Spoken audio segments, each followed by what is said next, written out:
ओम शांति। आज बाबा के 20/12/20 की अव्यक्त वाणी है, जिसकी रिवाइज तारीख है 20/3/87। आज की अव्यक्त वाणी का टाइटल है स्नेह और सत्यता की अथॉरिटी का बैलेंस। सबसे पहले हम मूल्य का सारांश सुनेंगे। आज विशेष बाबा ने हमें 2 शब्द के बैलेंस के लिए कहा है। उसमें विशेष सत्य बाप के बारे में बताया है और सत्य के 2 अर्थ बताए हैं, सत अर्थात सत्य और दूसरा सत अर्थात अविनाशी। तो दोनों अर्थ से सत्यता की शक्ति सबसे बड़ी है। बाप को भी सत कहते हैं, सच्चित आनंद स्वरूप कहते हैं, सत्य ही शिव कहते हैं। तो बाबा ने कहा सत शब्द की बड़ी महिमा है। कोई सत्संग में जाते हैं तो उसके आगे भी सत शब्द लगता है। फिर कहते हैं सच की नाव डोलेगी लेकिन डूबेगी नहीं। तो सच को बिठो नच भी कहा जाता है। सत्यता की शक्ति वाला सदा नाचता रहेगा, कभी मुरझाएगा नहीं, कभी घबराएगा नहीं, कभी उलझेगा नहीं, कभी कमजोर नहीं पड़ेगा। तो सत्यता की शक्ति वाला सदा खुशी में रहेगा, शक्तिशाली होगा, सामना करने की शक्ति वाला होगा। सत्यता को सोने के समान कहा जाता है। असत्य का मिट्टी के साथ समानता की जाती है। तो बाबा ने कहा कि सत्य शब्द बड़ा अच्छा है। सत्यता की शक्ति महान शक्ति है। तो सत्यता की शक्ति है, तब इतना समय वृद्धि करते हुए चलते आए हैं। सत्यता कब हिलती नहीं है, सत्यता सदा अचल रहती है। सत्यता वृद्धि को प्राप्त कराने की विधि है। सत्यता से ही सतयुग बनेगा और सत्यता के कारण ही सत्य नारायण या सत्य लक्ष्मी तुम बनते हो। तो सत बाप का सत ज्ञान लेकर सत्यता की अथॉरिटी को धारण करना है। सत्यता की प्राप्ति खुशी और निर्भयता दिलाती है। सत्य बोलने वाला सदा निर्भय होता है। तो बाबा कहते हैं सत्य ज्ञान, सत्य बाप, सत्य प्राप्ति, सत्य याद, सत्य गुण, सत्य शक्तियां सर्व प्राप्ति हैं। तो इस बात की, इस अथॉरिटी का नशा भी होना चाहिए। साथ ही बाबा ने कहा कि हमेशा 2 शब्द का बैलेंस रखो, एक स्नेह भी और दूसरा बाबा ने कहा सत्य अथॉरिटी का भी बैलेंस होना चाहिए। सत्य ज्ञान को प्रत्यक्ष भी करेंगे, लेकिन साथ साथ बाप बच्चे बच्चे कह नया ज्ञान सारा स्पष्ट भी कर देंगे। तो स्नेह और सत्यता की अथॉरिटी का बैलेंस होना जरूरी है। वर्तमान समय इसी बैलेंस को अंडरलाइन करना है। साथ ही बाबा ने बताया है किसी को ज्ञान दो तो नशे से ज्ञान देना चाहिए, मजबूरी से नहीं, घबरा कर नहीं। हमेशा धरनी, नब्ज और समय देखकर ज्ञान देना ये नॉलेजफुल की निशानी है। तो बाबा ने कहा नॉलेज भी परोसो, तो सब वातावरण देखकर फिर उसे ज्ञान देना चाहिए। धरनी तैयार होगी तो फिर ज्ञान का बीज भी अच्छी तरह से बो सकेंगे। बाप का प्यार के सागर का स्वरूप, शांति के सागर का स्वरूप प्रत्यक्ष किया है, लेकिन ज्ञान स्वरूप आत्मा और ज्ञान सागर बाप हैं। इस नए ज्ञान को किस ढंग से देवे, उसके प्लान्स अभी कम बनाए हैं। तो वह भी समय आएगा जो सभी के मुख से यह आवाज निकलेगा कि नई दुनिया का नया ज्ञान यह है। सिर्फ अच्छा कहते हैं, नया नहीं कहते। तो बाबा ने कहा वो समय भी आ गया है। जो किया है बहुत अच्छा है, बहुत किया, तन मन धन लगा कर किया, इसके लिए बाबा आफरीन देते हैं। साथ ही बाबा ने कहा सेवा के प्लान भी बच्चे बनाते हैं, उस लक्ष्य से सफलता भी प्राप्त करते हैं, क्योंकि सफलता जन्मसिद्ध अधिकार है।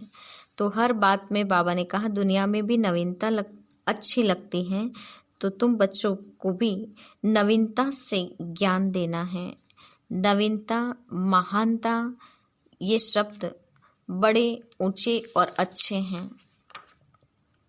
साथ ही बाबा ने कहा कि नवीनता भी लेंगे, उलझन भी अनुभव नहीं करें, ये बात का भी ध्यान होना चाहिए, क्योंकि कई बार नवीनता में उलझन में पड़ जाते हैं, तो ऐसा नहीं होना चाहिए।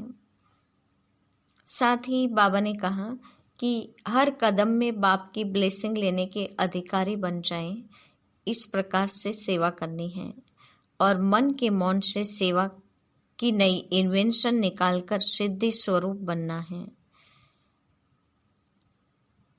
तो ये था आज की मुरली का सारांश।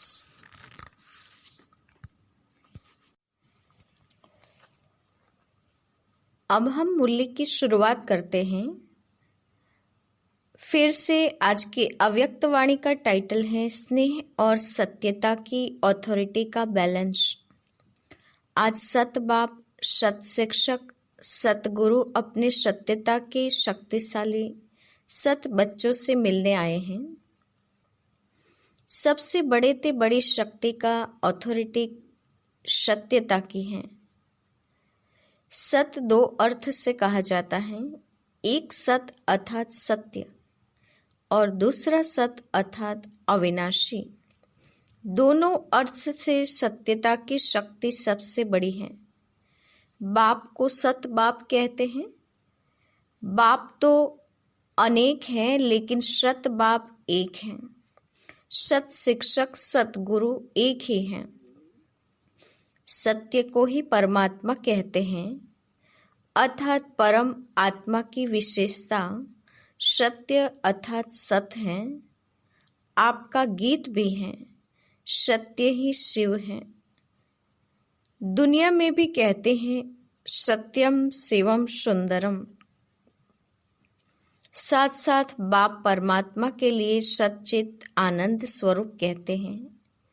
आप आत्माओं को सच्चित आनंद कहते हैं, तो सत शब्द की महिमा बहुत गाई हुई है।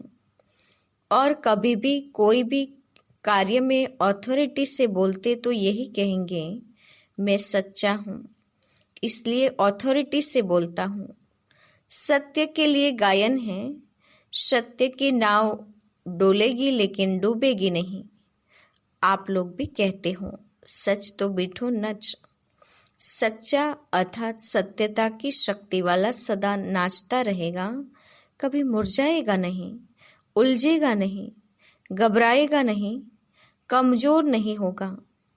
सत्यता की शक्ति वाला सदा खुशी में नाचता रहेगा, शक्तिशाली होगा, सामना करने की शक्ति होगी, इसलिए घबराएगा नहीं। सत्यता को सोने के समान कहते हैं, असत्य को मिट्टी के समान कहते हैं।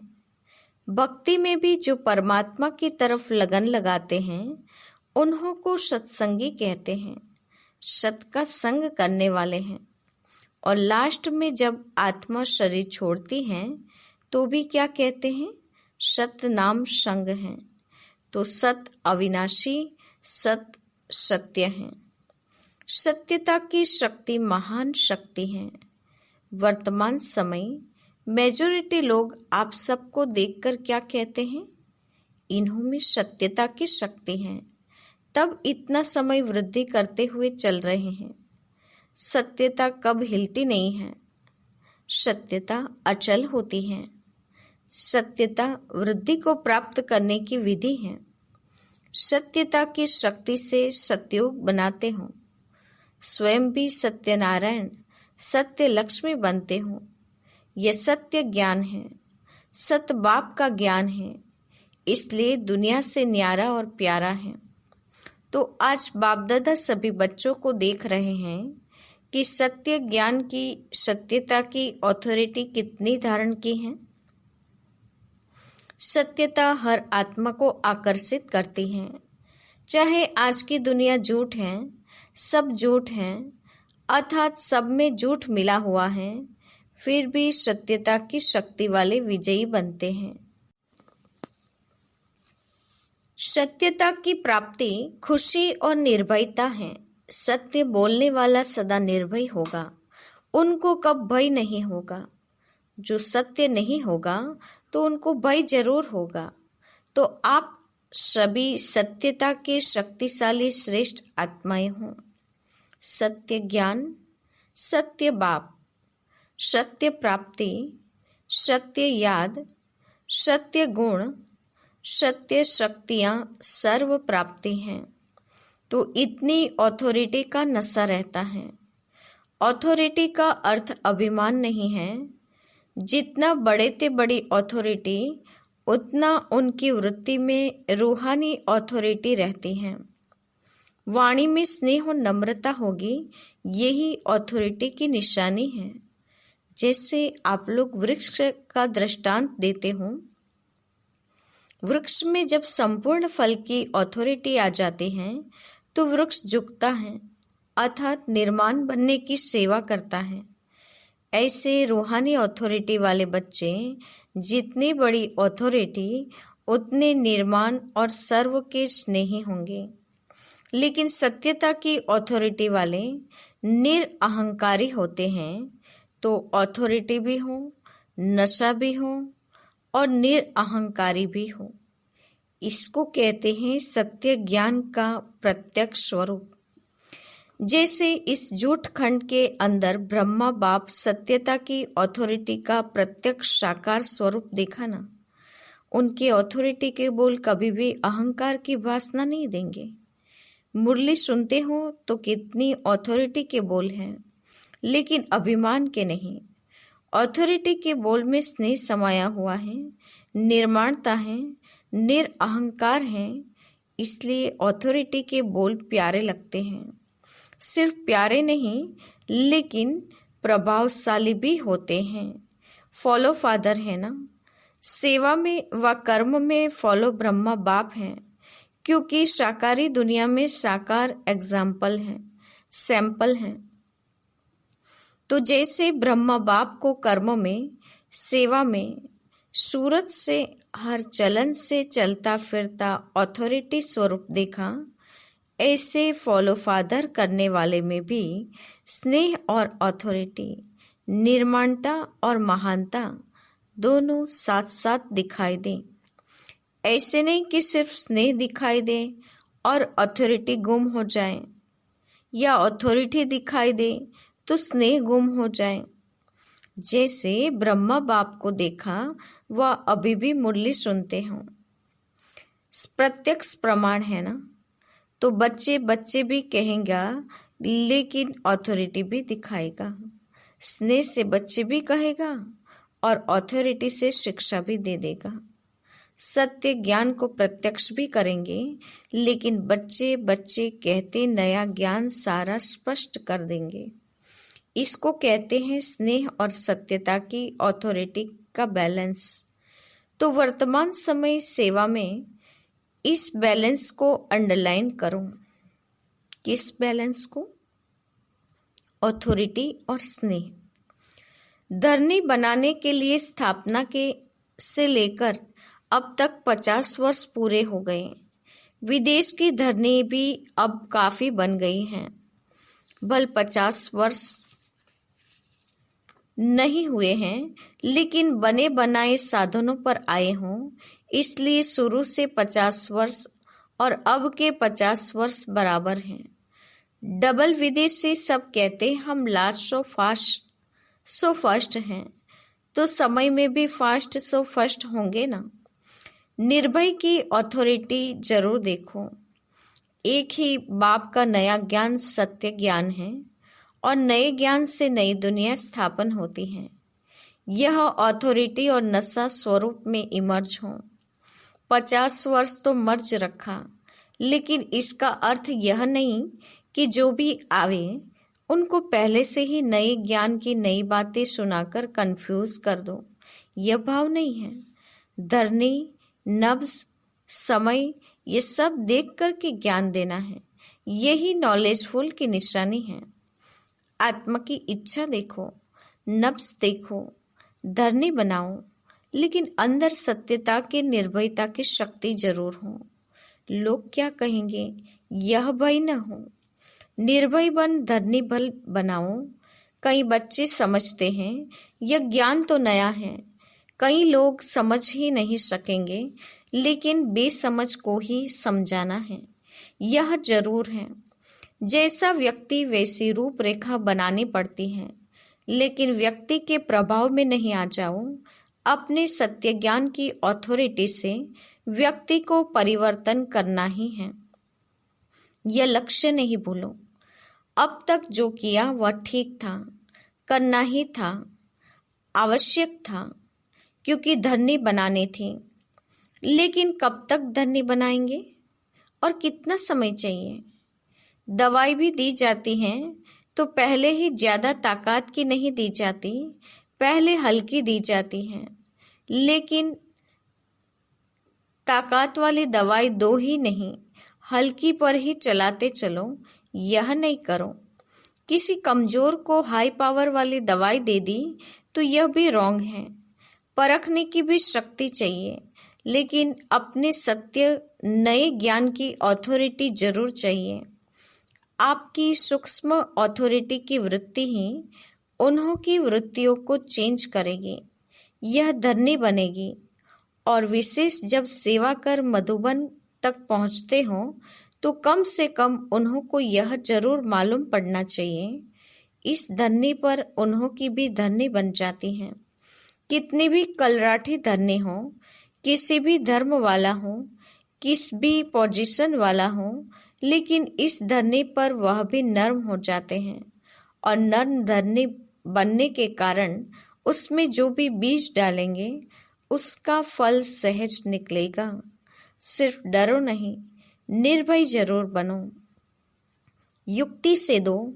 ऐसा न हो कि वह आप लोगों को यह उल्हाना दे कि ऐसी धरनी पर भी मैं पहुंचा, लेकिन यह मालूम नहीं पड़ा कि परमात्मा ज्ञान क्या है। परमात्मा भूमि पर आकर परमात्मा की प्रत्यक्षता का संदेश जरूर ले। लक्ष्य अथॉरिटी का होना चाहिए। आजकल के जमाने के हिसाब से भी नवीनता का महत्व है।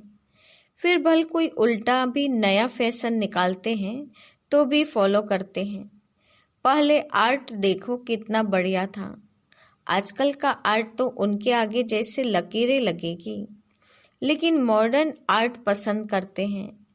मानव की पसंदी हर बात में नवीनता है, और नवीनता स्वतः ही अपने तरफ आकर्षित करती है। इसलिए नवीनता, सत्यता, महानता, इसका नशा रखो। फिर समय और व्यक्ति देख सेवा करो।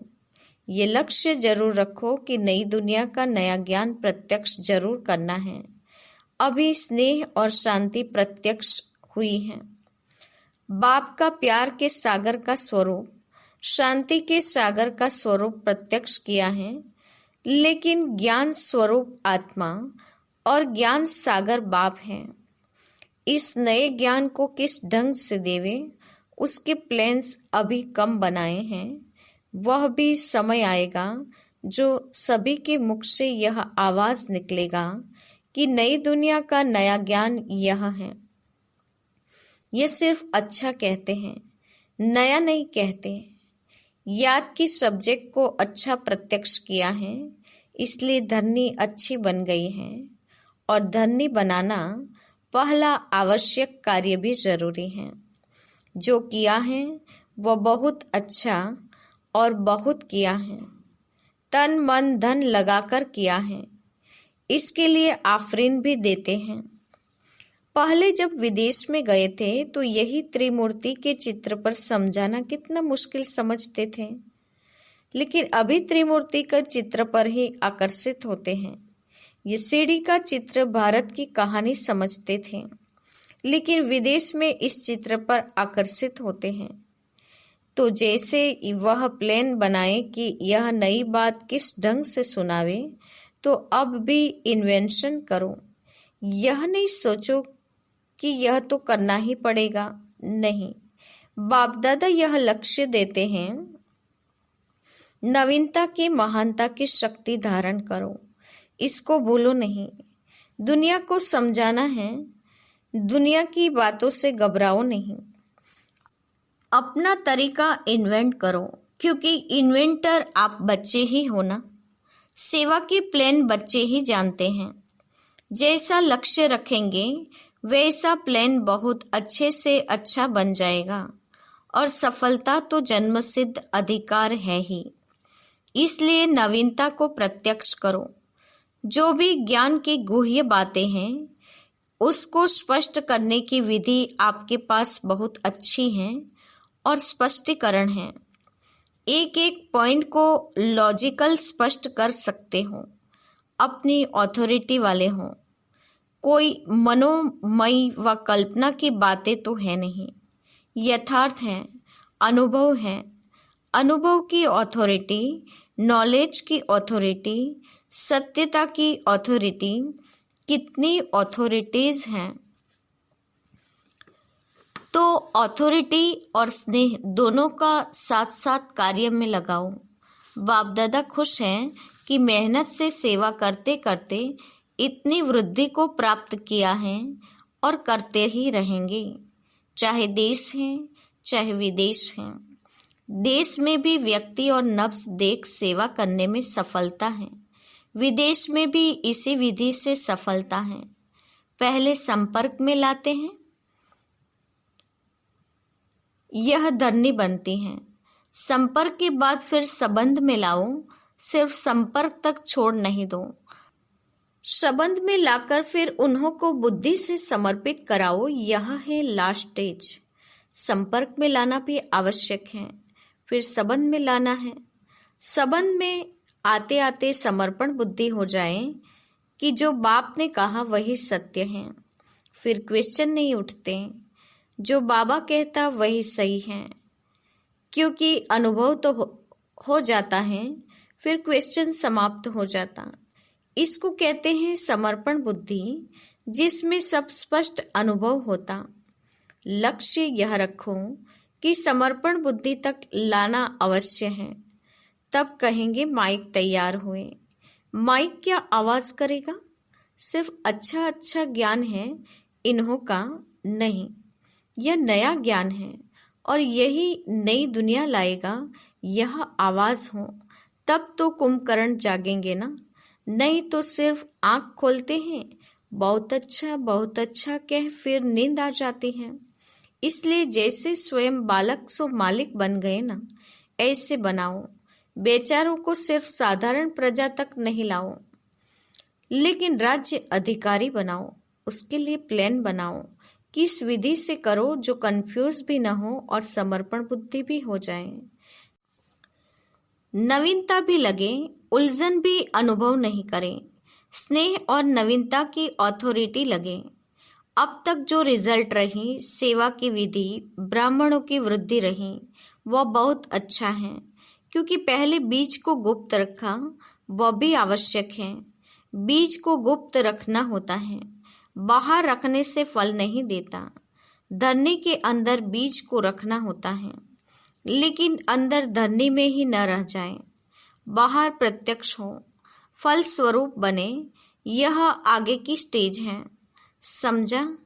लक्ष्य रखो, नया करना है। ऐसे नहीं कि इस वर्ष ही हो जाएगा, लेकिन लक्ष्य बीज को भी बाहर प्रत्यक्ष करेगा। ऐसे भी नहीं सीधा जाकर भाषण करना शुरू कर दो। पहले सत्यता की शक्ति की भाषणा दिलाने की भाषण करने पड़ेंगे। आखिर वह दिन आए, ये सबके मुख से निकले। जैसे ड्रामा में दिखाते हो ना, सब धर्म वाले मिलकर कहते हैं हम एक हैं, एक के हैं।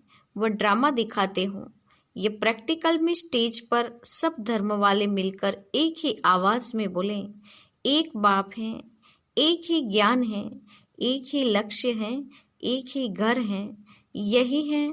अब यह आवाज चाहिए। ऐसा दृश्य जब बेहद की स्टेज पर आए, तब प्रत्यक्षता का झंडा लहराएगा और इस झंडे के नीचे सब यही गीत गाएंगे। सबके मुख से एक शब्द निकलेगा, बाबा हमारा है। तब कहेंगे प्रत्यक्ष रूप में शिवरात्रि मनाई, अंधकार खत्म हो, गोल्डन मॉर्निंग के नज़ारे दिखाई देंगे। इसको कहते हैं आज और कल का खेल।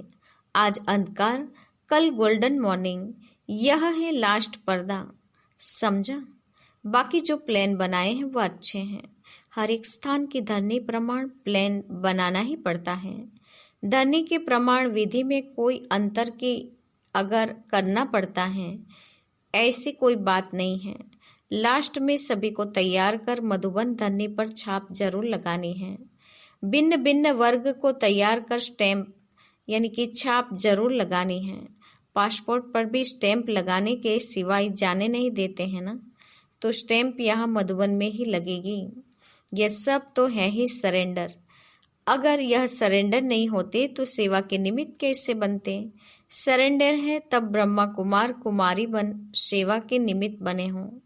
देश चाहे विदेश में कोई क्रिश्चियन कुमारी व बौद्ध कुमारी बनकर तो सेवा नहीं करते हो, बी के बनकर ही सेवा करते हो ना।